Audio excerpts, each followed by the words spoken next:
Not every coach. Good ones don't. Good ones look to solve problems, not just identify them.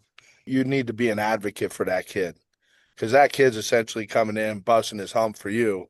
The least you can do is kind of, you know, go up the ladder and kind of have his back and shed some light on that hard work.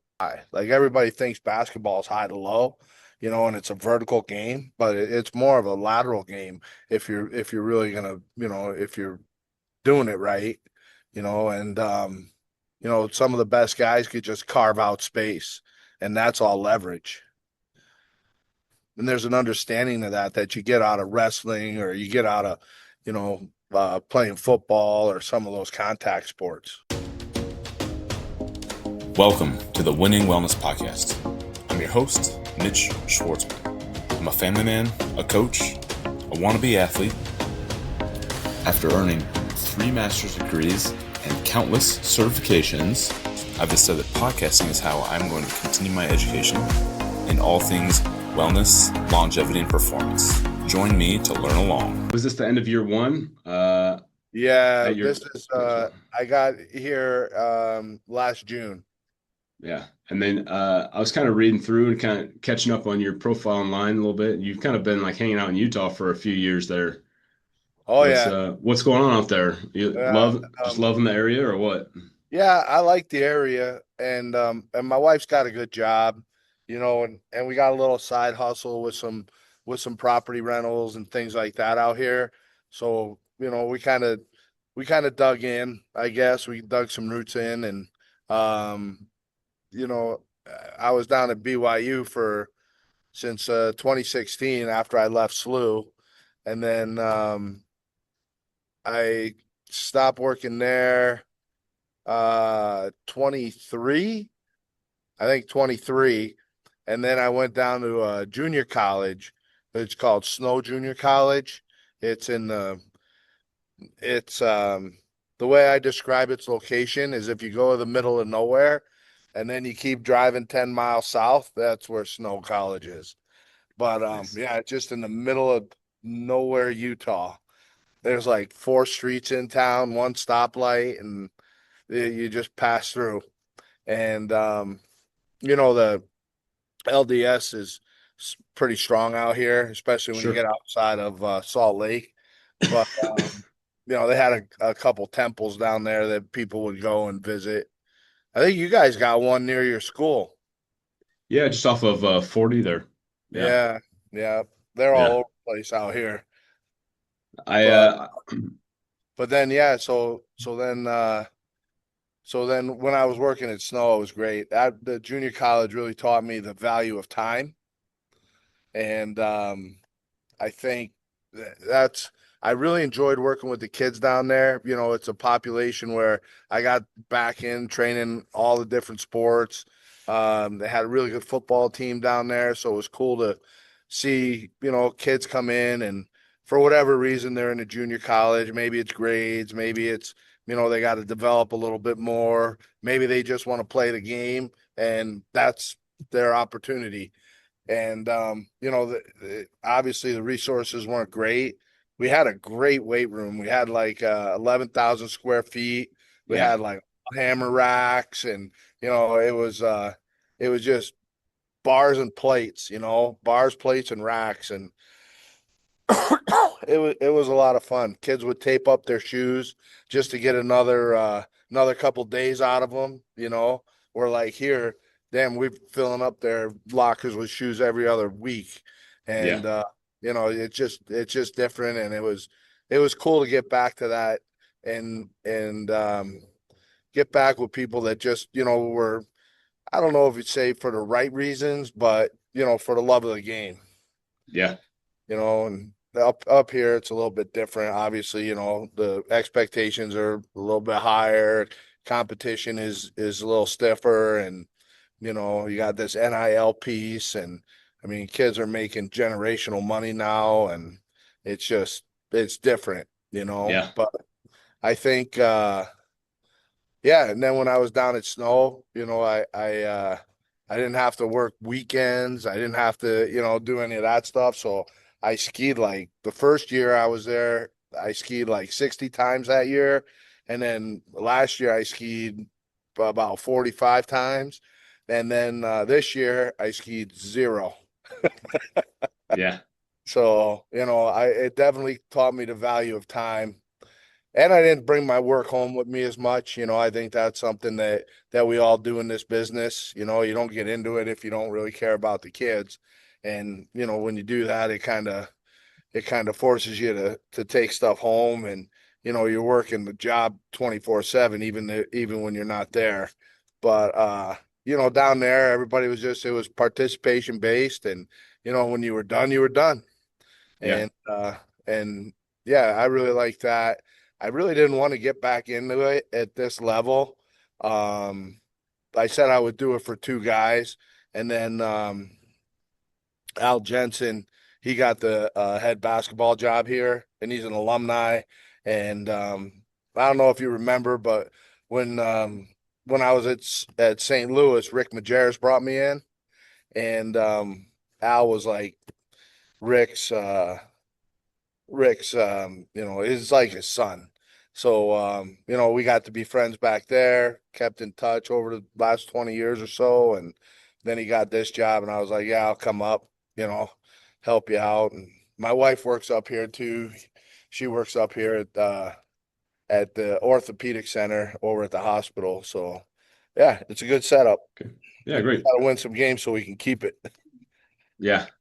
I There a hard glare on the film. yeah, it's coming through. Maybe sometimes my camera will just get a little something on it. If you throw like a little, oh, there you go. That cleared it up. Okay. Yeah. Yeah, I'm outside because we're redoing our weight room. So we have to use football's room now. So yeah, I just gotta kind of find a corner wherever I can. Yeah. Nice. Looks like you guys are having some decent weather out there. Looks like a nice day in the background there. Oh yeah, it went from like 40 to 90 overnight. I back in the 70s, some guy from Argentina moved to Utah, to Ogden, Utah, and met my mom, and that's my mom and dad. Is they met in Utah back in the 70s, Oh, how and about small world?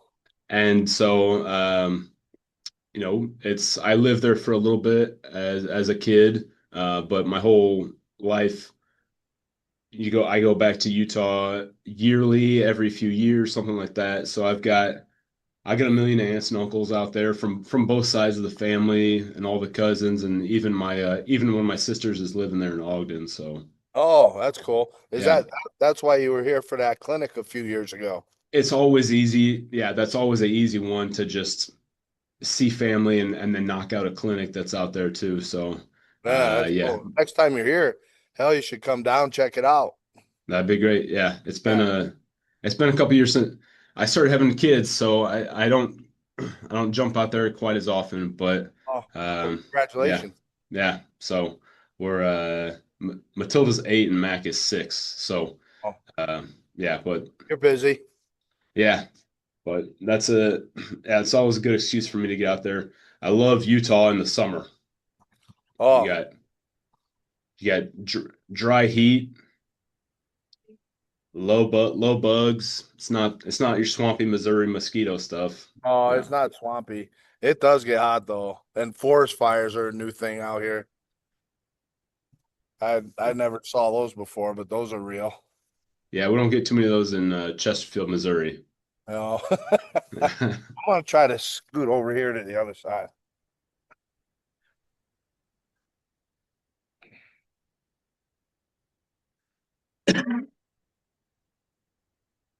There you go. Yeah, nice. Yeah, so how many years with like kind of a weight room focus for you? I think I was reading online that you got to start with did you get to hang out with the Bills for a season or two? Yeah, it was there. Geez, way back in the day. It was 97. I went in and when they bump up the rosters for camp and stuff. So I went in and I helped those guys out there. I had a college buddy, John Toreen was out there at the time with Rusty Jones, and I I was lucky enough to go out and kind of hang out during camp. Um, geez, I think I only spent about 1 week at the facility, but we were um, we were out at Fredonia. It was Fredonia University. And it's funny because I tell this story sometimes too, is that when I was at the Bills, we had the four Hall of Famers, and I think we only had two millionaires. Now I'm working college, I got a team full of millionaires. And I don't know how many, I'm gonna bet not many of them are going to the Hall of Fame, if any, that's for sure. Yeah. So times Well, have changed. well, I'm sure you'll you just got to whip them into shape, right?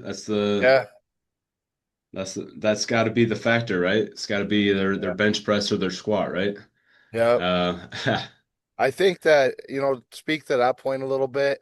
That's kind of been a little bit of a learning curve for me because, obviously I was at the junior college level for 2 seasons, and then coming up here with this NIL piece and the rev share, and then they have the agents, everything's got to go through agents now, and whoever player representation is.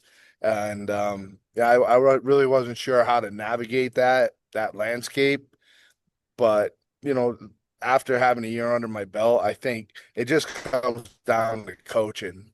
Like you get in there if you're sincere. I think I don't think you really have to change up the way that you're coaching. I think you just have to understand that those lines of communication are a little bit different, and and how you get players is different. But once they're in, like the standard's a standard, to quote Tomlin. But and then you just coach up to that. You just coach up to the standard. yeah, those might be two of the craziest years to leave high level college athletics and then come back and have all Yeah. that NIL shift. Yeah, I know I just left Linwood 2 years ago, and I go back to visit and have conversations with them, and it's it's had they've crept up, and now there's kids there making money, and that wasn't happening just a couple of seasons ago. Yeah, it's interesting. Yeah. Oh, because you guys were like NAIA or something, weren't you? When you were During there? my Or during were my you time two? during my time there, we went from NAIA to Division Two in the MIAA, and then Division Two in the GLVC, and then they went to D1 in the Ohio OVC, Ohio Valley Conference. So they've been creeping up for the last, how long is that? 14 years. They've just kind of been taking those steps. Yeah. Yeah, you were a trailblazer there. That's for sure. You know what? It I'm was a sure pretty interesting. facilities have improved and all that stuff in your time. Yeah, it was really interesting to just stay there and just keep my head down and just hang out. And where a lot of the coaches have to travel the nation and do all that, I just stayed Yeah, put and just kind of bobbed and weaved a little bit. And I worked with all these great coaches that rolled through. They were there for a couple of years. They went off to do great things, and basically just it felt like working in a handful of places, even though I drove to the same place every day. But yeah, it was interesting to just kind of ride that wave. yeah, yeah. That's super cool. And we even like we hear about Lindenwood out here all the time, Nice. so it's Yeah. kind of neat. I think they have a Yeah. job open now. Their basketball strength coach, I believe the details are he just left with the women's staff to New Mexico State. Ah, I think that's where they just went. I can't remember right now if it was University of New Mexico or New Mexico State, um, but yeah, so they just departed, and so if you go on Strength Coach Job Network, they're looking for a basketball coach, basketball strength coach, pardon me. So yeah, we'll yeah. see. So I think I just spoke to one of their staff members the other day. So if you got any candidates, send them over there. I think they're looking. Yeah, Yeah. yeah. I do have a kid actually that I think would be great out there, and maybe I'll send him. Yes. Yeah, see what's Yeah. up. That'd be great. I know Who's there's making the a hires? Basketball making the hire?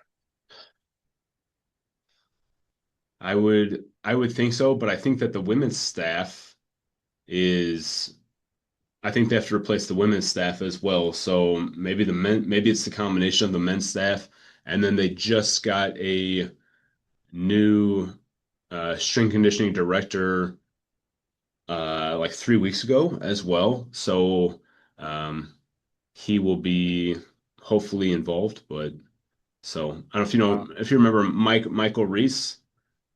He was the director for about 10 years, and then he just left a few months ago. So oh, what's yeah, Betsy doing?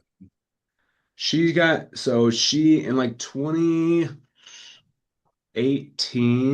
she was still at Linwood, but she elevated out of out of the weight room into like an assistant AD role. And then she was there for a couple years. And then we had some turnover at the AD role.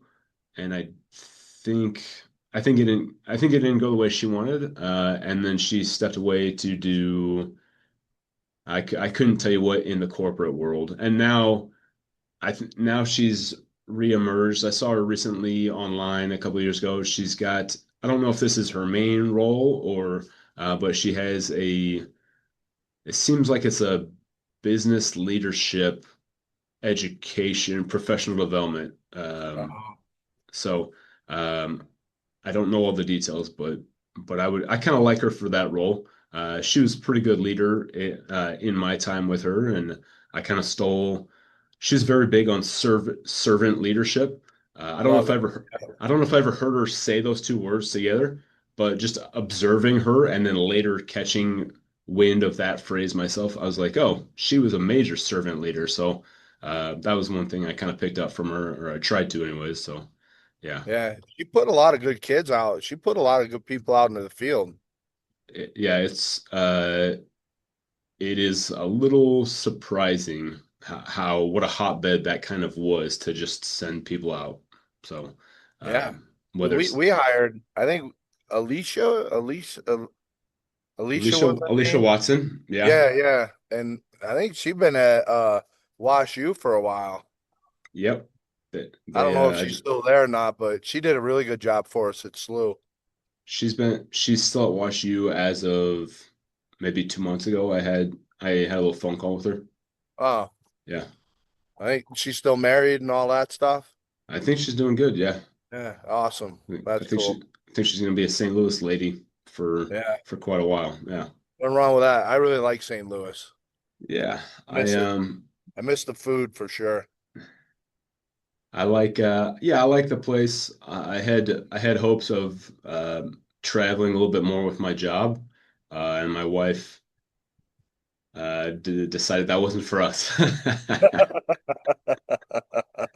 So she's a public school teacher, and they have a pretty Oh, awesome retirement system.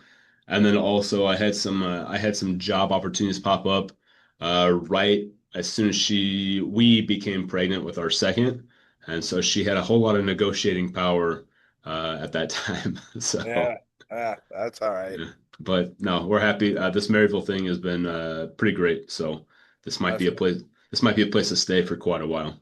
what's your staff look like there? Um, Pretty much just, well, it's not just me. On paper, it's just me. In reality, there's an interesting blend of our exercise science department and our strength and conditioning department. So I have a higher up in Dr. Victor Kaiser, and he has a graduate assistant who he sort of gifts over to the weight room.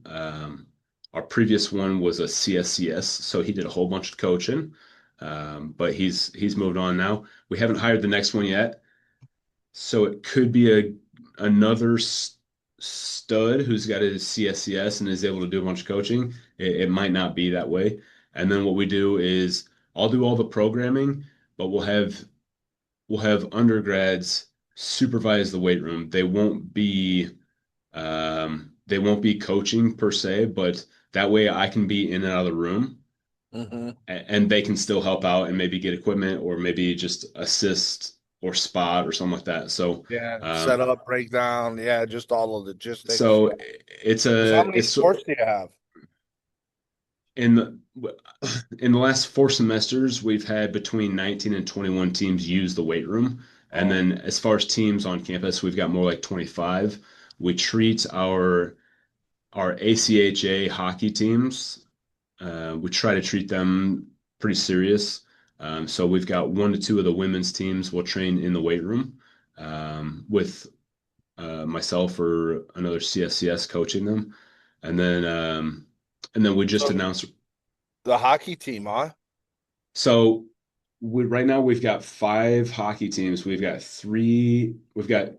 2 women's teams and then 3 men's teams, and that's all ACHA. And then they What just is the ACHA? it's a non-NCAA entity.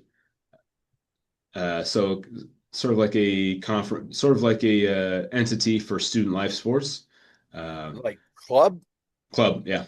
Oh, And then we just announced we're going to do a NCAA Division One men's team.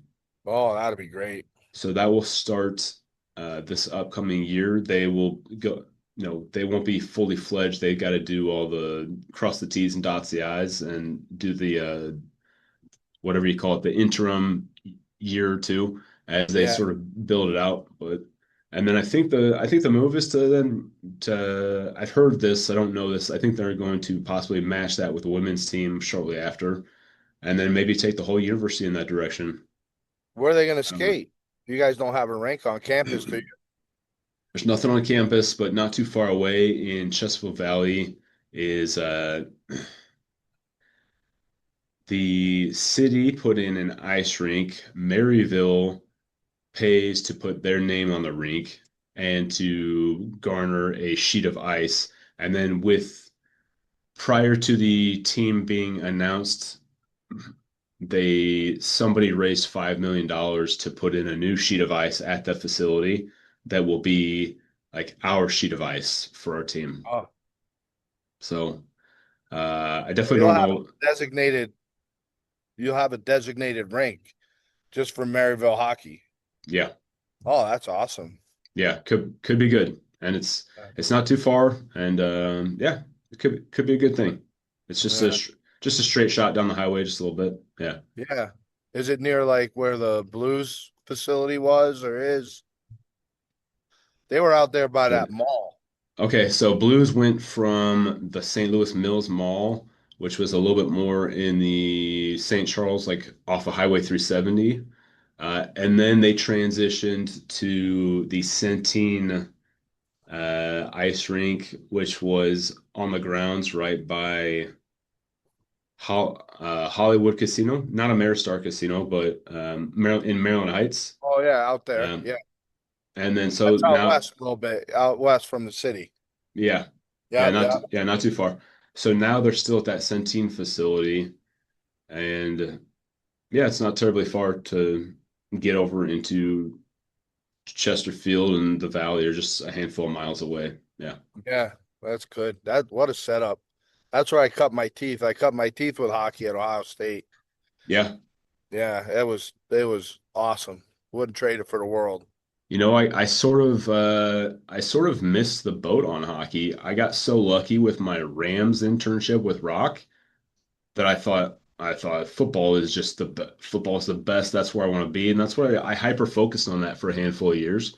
Um, and then as I stepped away from football, or I was set aside from football, I was doing all these other sports and just never touching hockey. But now that I'm at Maryville, I'm with hockey. I'm with the ladies, and I'm just like kind of kicking myself. Like this is a great game. I really, Yeah, it's violent, it's explosive. There's energy system, focus. It's tough. It's a fun culture. yeah, Yeah, I'm excited to spend more time with it down the road. yeah. The thing I remember the most about just the culture of it was if you were in, you're in. but it was so hard to break in. But like once you got their trust and the coaches got had your back and all that kind of stuff. Like it was an incredible bond with those guys. It was so much fun. Yeah, I think I'm working on getting in a little bit more. So we'll Yeah. see. We'll see. Well, We'll it's see. tough too because you're kind of pulled like all different directions with all these teams. Do you guys have football out there? We don't. We've got a little bit of everything minus football. So, um, yeah, but it's Yeah, good. that's okay. I never, even working down at the junior college, we had like 150, or I think we got up to 180 at one point. And I, that's just too much, man. Like, I mean, I get you're trying to boost enrollment and bring in money for the school and all that stuff, but I mean, since since since they did that, they haven't been doing great just because nobody gets uh nobody gets reps. Yeah. My phone keeps going off, so I don't want to mute it or do not disturb because then I don't know if it's gonna Yeah. kick you off. When it goes off, I can't hear anything. So, Oh, okay. yeah. Yeah. Just excuse me if I'm down there working on Oh, it. for sure. Yeah, I always heard at Linwood, I always heard coaches come from other schools and they talk about the benefits of being at a non-football school. And now I sort of see that, teams are held on a equal share of love and resources, and um, you can see how if they were to start a football team here, it would really draw from everybody else. So Yeah, um, it's got its pros and its cons, but yeah, yeah, yep. yeah. But I am in the basketball world now, and I think you're kind of you far outweigh my experience there. So I was kind of hoping to lean on you a little bit and kind of chat on that a little bit.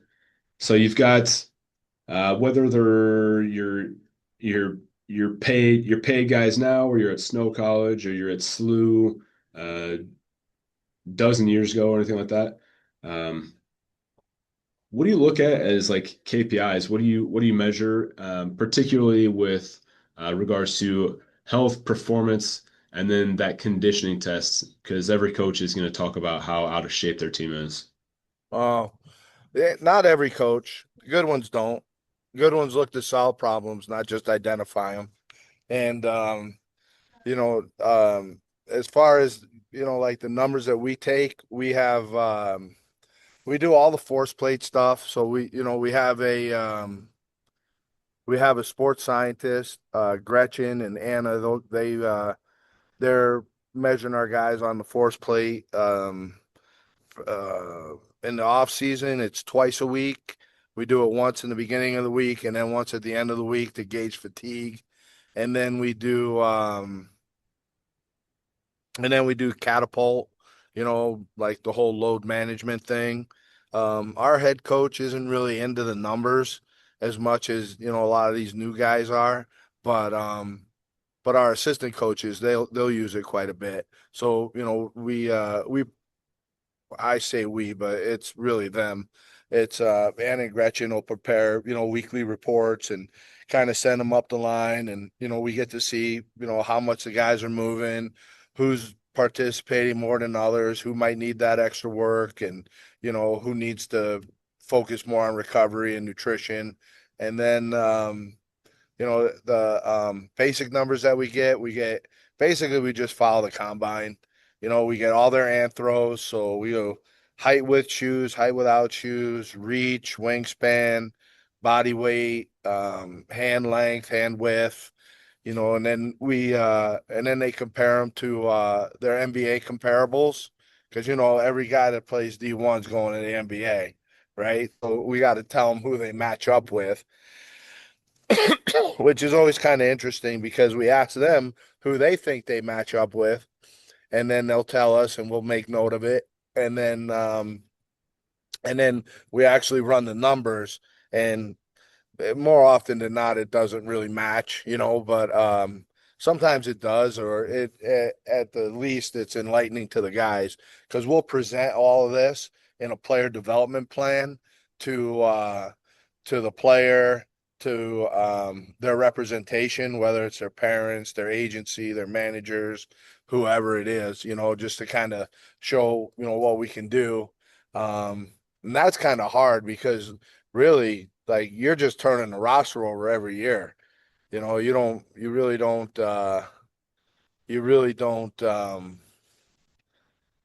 see that 4 year development anymore.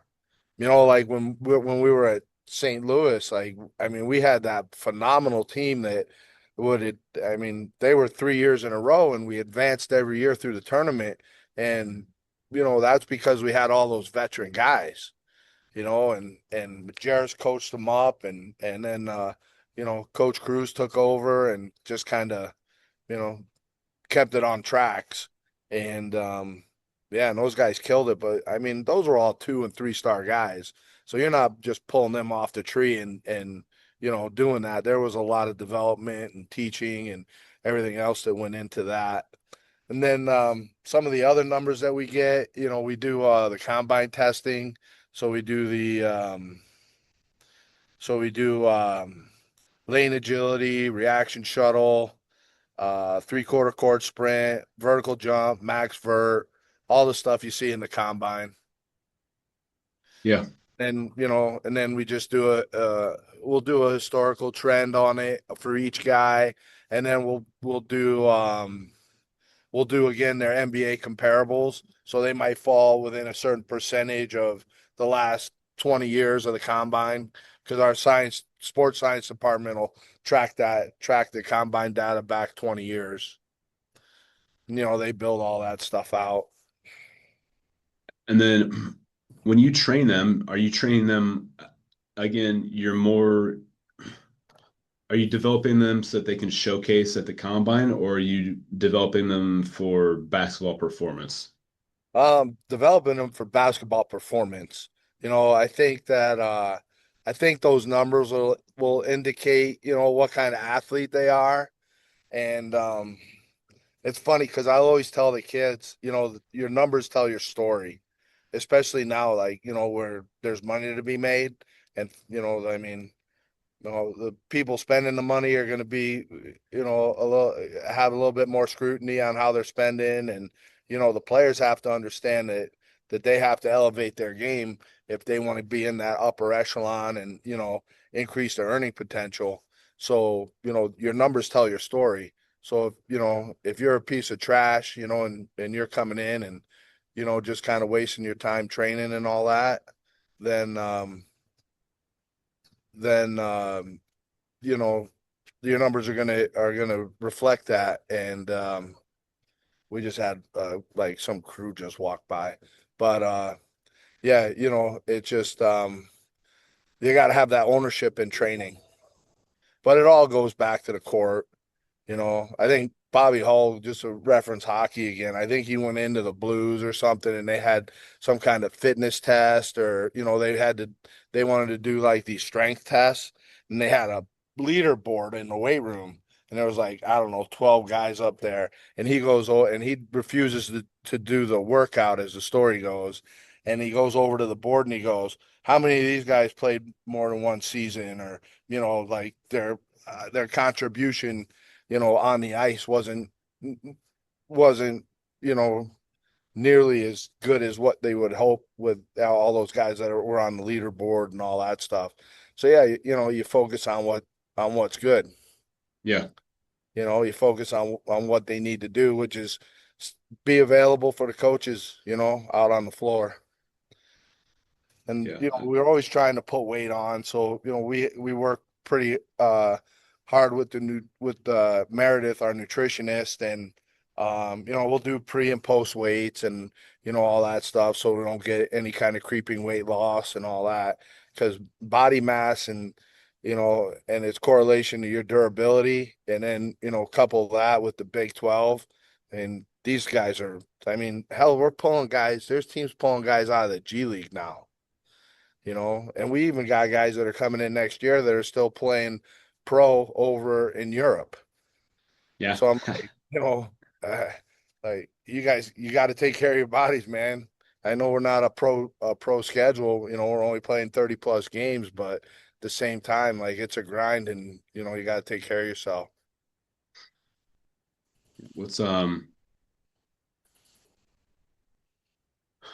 what are your do you have any equipment or like go-tos that you think are some of your like favorite motions for them in the weight room? Um, Motions in the weight room, really I just stay with like 7 basic movement patterns. So like squat, hinge, single leg, upper body push, press, gait patterns, and then, rotation. So as long as I'm hitting that and, I'm kind of showing symmetry as we go through our progression, I think, I'm pretty happy with that. And our force plates and all that stuff, they kind of tell us about, they kind of bring to light any kind of asymmetries or anything like that that need to be addressed in the room. So yeah, but I don't really have like a movement that is like a must, you know. Like I mean, we do them, but some guys can load a back squat heavy. Some guys got to do goblet squats. Some guys, can clean. Some guys got to do just dumbbell jumps or box jumps or, banded jumps or something like that. But, I think it's everywhere I've been, I've always had to adjust to the group. I don't make the group adjust to the program. I adjust the program to the group. Okay. So you do um so you said at Snow College you had massive facility and just bars and plates. Uh Yeah. and so, and so in that setting, what would be like the first thing you would want to if you had a if some millionaire came by and said, "What do you want at Snow College?" What would you put in to help out the basketball team? The basketball team, I don't know. We were pretty good. We were like ranked number one the whole season, Oh, both years I was there. yeah, So, okay, I think we were doing it. yeah, sweet, yeah, Yeah. Probably my best tool was I told them to run a 90 whenever they would screw up or they came in with like a less than optimal mindset. We had this like kind of it was like more like a walking track. It wasn't like a full track, but it went around the football field, which was just outside the weight room. So I had to go out and run the lap, the 90-yard or the full track in 90 seconds. yeah, And then, they come back in because really it doesn't like if your program is balanced and you can show progression, then it becomes about intent. So if you come in with the right intent, I mean, you're going to get better, whether you're training with four walls, bars, machines, whatever it's going to be, right? yeah. I like that. I like that 90 run though. That's probably enough to wake you up and make you regret whatever your decision was. Yeah, especially up in the mountains of Utah at 6 in the morning. Yeah, that'll get you going. But it's snowing, coach. Yeah, that's all right. Just run faster. Did you have a conditioning test? Are you guys doing a beep or a yo-yo or Oh, anything? yeah, I run all kinds of conditioning tests. Like we ran them, and that really depends on like if the coach has a preference. Like some coaches want to run a mile, and then it's a big off season or a preseason thing where if you different groups have to train up to a certain time, and if you hit that time, it's kind of like a rite of passage into season. Um, at St. Louis, I would run 300s. So, like the baseline, opposite free throw line, 6 round trips. And then they have to run one, rest a minute, run another one. And then the combined total had to be within a certain mark. And then, here we run, some people call it the CELTIC drill. It's basically a 3-minute test where you got to make 28 lengths of the court in 3 minutes with pass fail. So, we just do that. I really haven't even tried to do it yet, but that's our plan for this year. Because last year we didn't really have a conditioning test. And then, it's kind of interesting talking to you through this, but I've kind of been like a one-man show most of my career. And I've always had to, prioritize and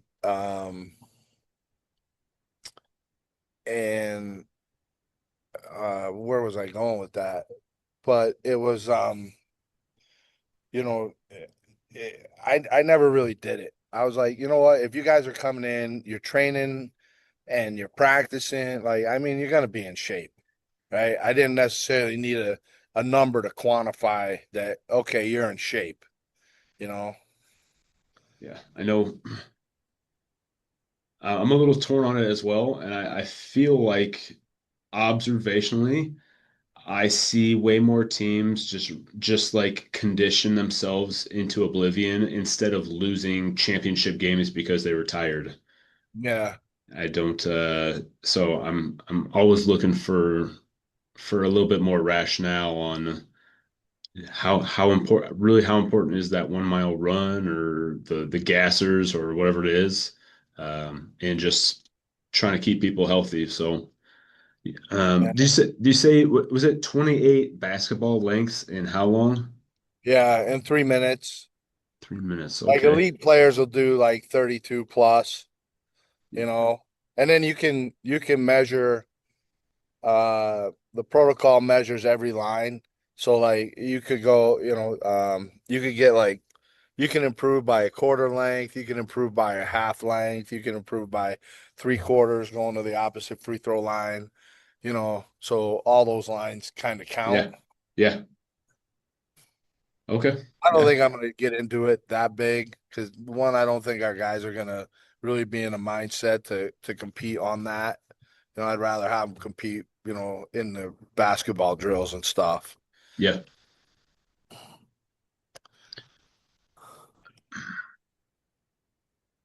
Any wisdom or advice on injury prevention for Well, particular you can't for prevent basketball? injuries. You can't prevent injuries as much as everybody sells it. Like, I mean, and that's a big thing that our management says here, like soft tissue injuries are preventable. And I mean, I can't find a medical expert or, a strength coach or anybody besides a coach that will agree with that statement. It's just it's part of it. It's part of the risk of pushing yourself and finding new limits. It's like trying to walk and, not accepting the falls along the way. And but I think that you could still have sound training that can reduce the risk of the injuries, and I think that just comes from, symmetrical development, and just a balanced and logical progression. When you talk about symmetry, are you focused more on posterior to anterior or like left to right? Both. How I do you? think all of it. I Yeah. think I think all of it. I think front to back, side to side. I think if something's gonna pop and it's gonna, show that show the issue, then you address it, get it back in line, and we just use FMS correctives. That's all really we do on that. And anything in a deeper dive, we have, our PTs or athletic trainers will get involved. Yeah.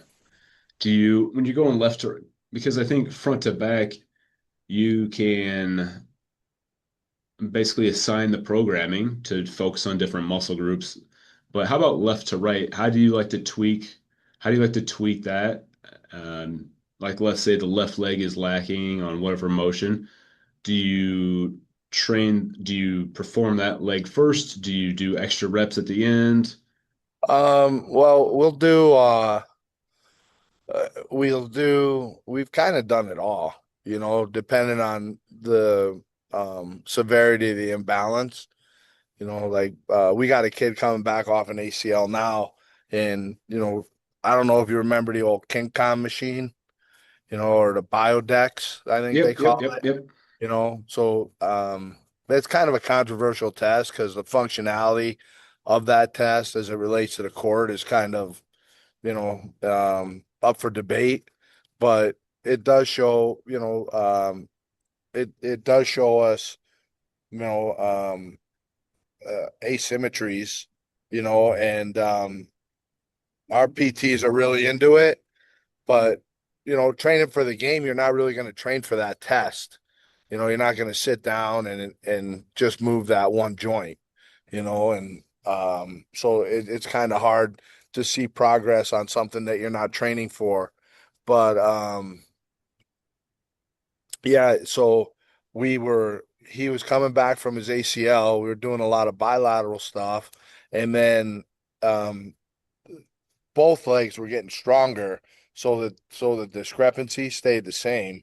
It just the values grew, instead of kind of leveling up and then going. So what we did was we just basically cut all loads on his healthy leg, on his non-affected side, and then we just loaded up the other leg. And we saw good mass. The DEXA showed an increase in mass, so he's back to pre-injury status on that. And then the other thing was was he is getting stronger, but coming off that ACL, he still has some integrity issues with that with the um with the come on. I just keep getting these phone calls. But yeah, so what was I saying? Yeah, and it's just yeah, just a tendon thing now. But he's 7 months out. I don't think we're really going to be worried about it until the 9 month mark. I think he's progressing well. You mentioned earlier that I think it sounds like two of the ladies, or maybe your sports science staff, or maybe their assistant, Gretchen and Nora, Gretchen and maybe Anna. Yeah, Anna. Anna. Okay. Yeah. Um, was I hearing it right that they'll do the force plate measurements and check that second measurement of the week for fatigue? Yeah. If you see a guy who's falling off due to on his force plate measurements, do you adjust anything? Do you lower his volume or do anything? What do you do? Well, I think the first thing you do is assess the reason why he showed the drop. Is it actually a performance or physical, or is it, a mental barrier that, he just doesn't give a shit or he's too cool. If that's the fact, then you go back to the story. Hey man, your numbers tell your story. How do you want to be represented here? Because your boy over here is jumping 20 and you're jumping 14 and you're telling me that you're better than him. So you kind of pit one against the other. If it's a medical thing, or like our guy with the ACL, then you just kind of coach it up, lifestyle. Maybe get him an appointment with our nutritionist, kind of dial in his food choices, and maybe how he's look at sleep patterns, just basic lifestyle stuff. Yeah. Um, Kind of along that same line, do you ever suggest to the staff, like maybe you're in season and you've seen things in the weight room, you've seen things that you maybe suggest that a player should not practice that day or should not play? Do you ever like I allude to never that really, or? yeah, that's not really my call. That's more of our athletic trainer. Either you're available, you're not available. The things that I'll communicate on is like maybe our sports science will come in and say, hey, our values were down on the force plates today, or something that is indicating fatigue, and then I'll just kind of pass that along to our head coach, or maybe somebody, maybe on the flip side, somebody's just absolutely crushing it and their development is, off the charts. And then, we can tell him that too. And then, maybe you just kind of dialing his eye a little bit more toward that player where maybe if you hadn't said anything, that attention wouldn't be there. I feel like you're like if the kids are in there working, and you're coaching them up, like it's just going to be, um, you need to be an advocate for that kid because that kid's essentially coming in busting his hump for you. The least you can do is kind of, you know, go up the ladder and kind of have his back and shed some light on that hard work. As a as a coach, how many years you been doing this? You said you were at the Bills in like 97, maybe? Yeah, I was at grad school 95 to 97, went to the Bills in 97, and I went to Villanova right after the Bills. Was only there for 2 weeks, and it was it was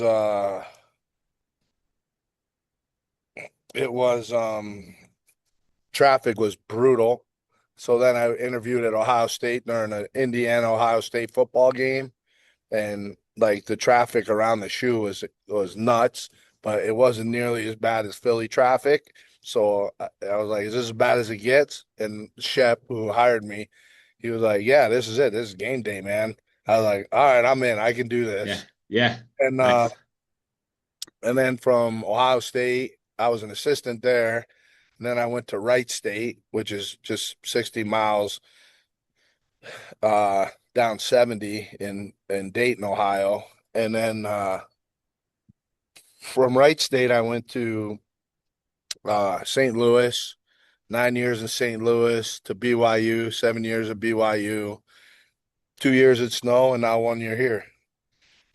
So what was that? 31 years. Yeah. So 31 years, any standout changes in your coaching approach or your programming approach? Yes and no. Like I think, uh, I mean, there's so many cool things that come out like in the training world, and that didn't exist back in the day. You know, I'll tell you one thing that I am definitely more cautious of is band work. I've seen more damn bands break than, and that never ends well. Like Yeah. somebody's always going to be pissed off at you. You're going to lose trust. Aside from, the kids getting a bruise and the coach saying, "What the hell happened?" So I would say that that's probably one of the things.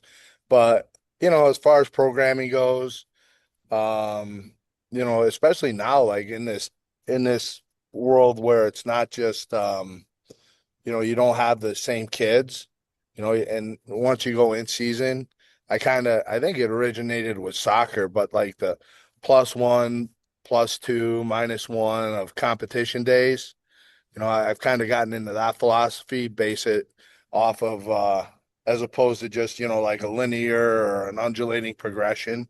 It's all right. What are we doing minus the game day -1, game day -2, you know? So I really kind of like that. Another tool that's been super helpful is AI. So, I kind of dabble in it, like if I kind of get like writer's block, I guess, when programming, I'll kind of shoot something into AI and it'll give me some ideas and Yeah. be like, "Oh yeah, I forgot about this. Oh, this is super simple. There's no need to, you know, reinvent the wheel, but yeah. Yeah. Excellent.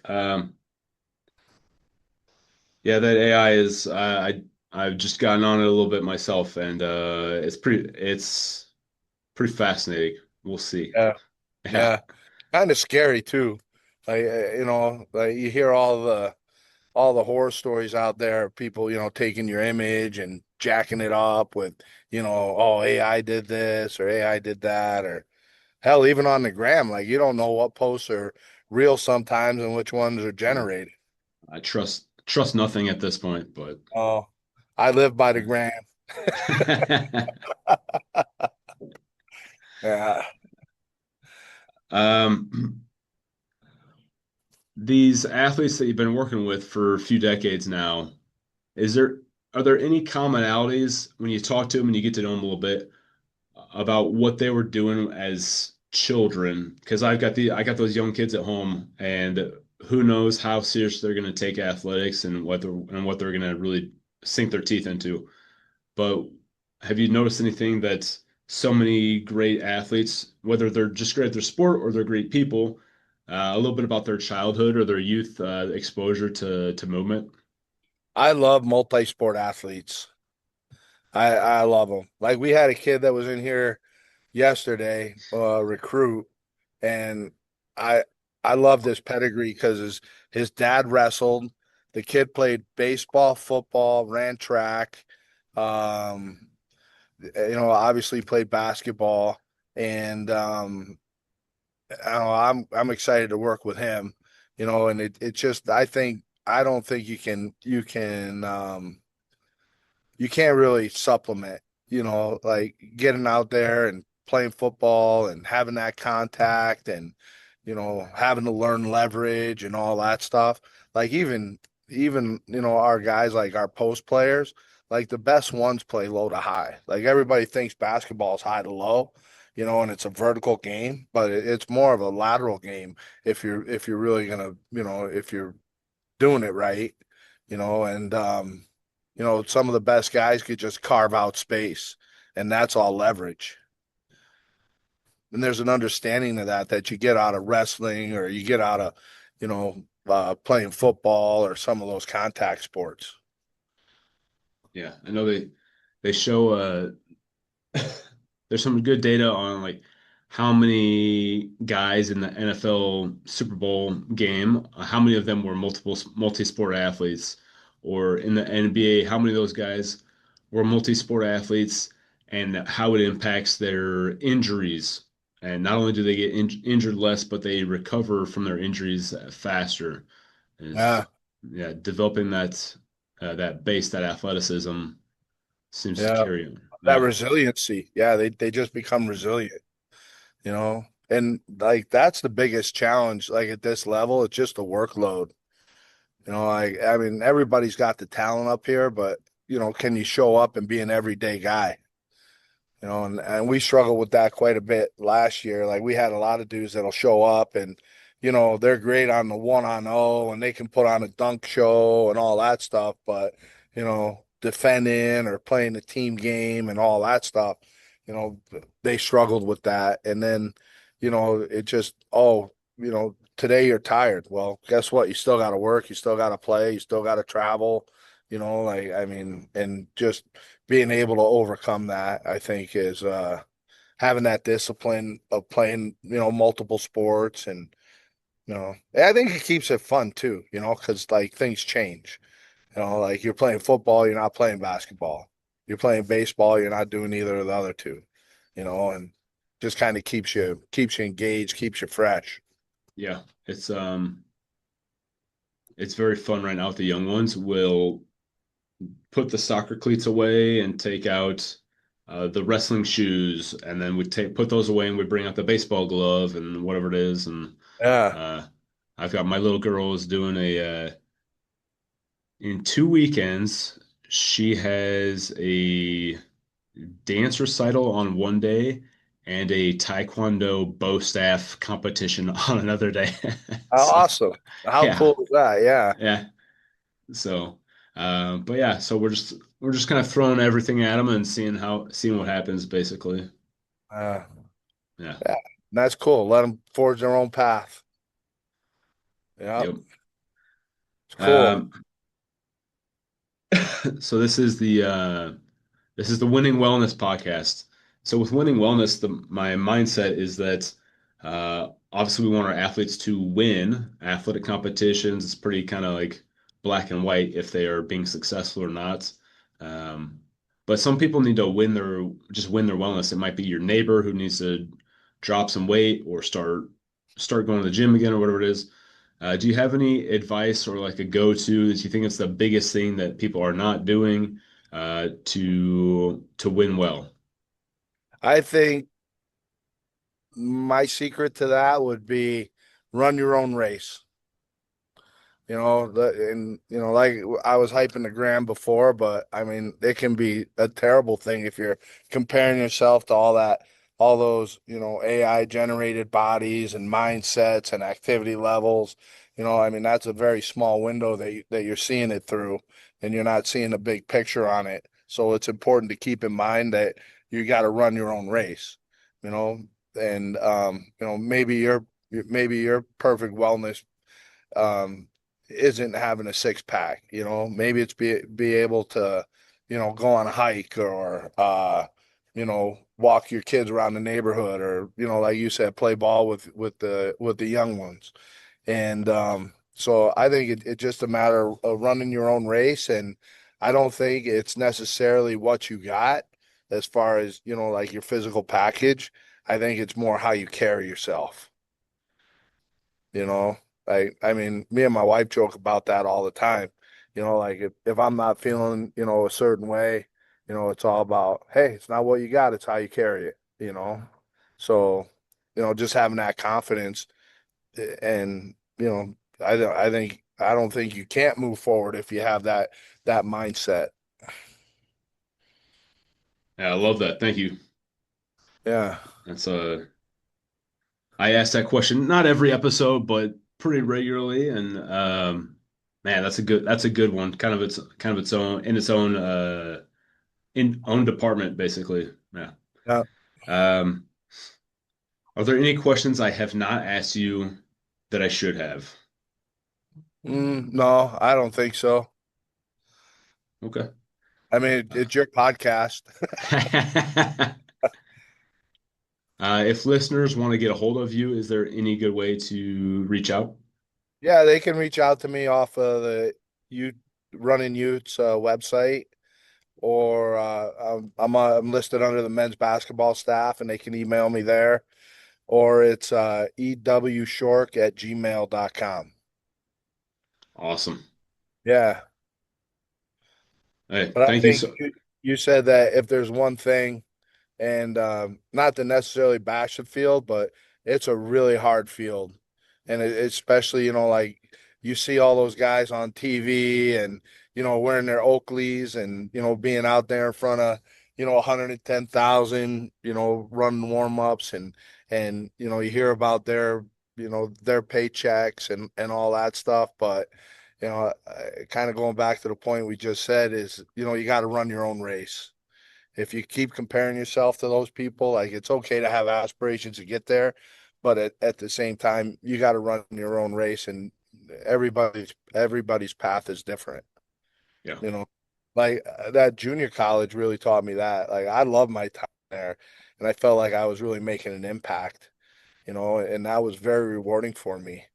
And maybe you feel the same way out there at Maryville, like you're just continuing to build the program and you're adding this podcast and, you guys are working to put in a hockey team and you have a real chance to secure a legacy there, and I just, everybody's path is different. So don't get frustrated. The business is super hard. Um, if you haven't hit that job yet and you got to find something else, a side hustle to make ends meet until you do, then I mean, you just got to bite the bullet and do it. Go flip Yeah. burgers, go run a cash register, and then, just keep pounding the pavement, making those connections in the Yeah. sport world. Yeah, I would second that. I mean, for many years I thought this is where I'm gonna go and this is what I'm gonna do and I'm gonna be I got stupid lucky just starting in the NFL. And I thought that's what I was gonna do. And then I thought I was gonna go work with special forces overseas or have this like crazy career. And now I'm basically right back in the same geographic area I started. I've got a great spot here in Maryville. I've got some kids at home, and there's no place I'd rather be. I mean, I'm really in a great spot right now. So, uh, Yeah. yeah, probably not And to why move. not why not just embrace that, right? Yeah, yeah, More isn't always better. Better is better. yeah. There you go. Uh, Nice. Yeah. Yeah. Awesome. Cool, Hey, man. yeah, Coach, thanks so much for your time. Appreciate you. Great catching up with you. Yeah, great catching up with you. Please stay in touch. All right. Hopefully you get some skiing in sometime Yeah, maybe in next the year. I'm buying a yeah, pass next year for sure. yeah, I'm getting out there nice. next year. Yeah, nice. This one-dimensional living isn't for me. Thank you for listening to the Winning Wellness Podcast. Please keep in mind that all views expressed within the show are not a reflection of any universities or organizations that I may be affiliated with. If you have any questions or suggestions for future shows, please reach out through Instagram, where I can be found with the title name of Mitch Schwartzman.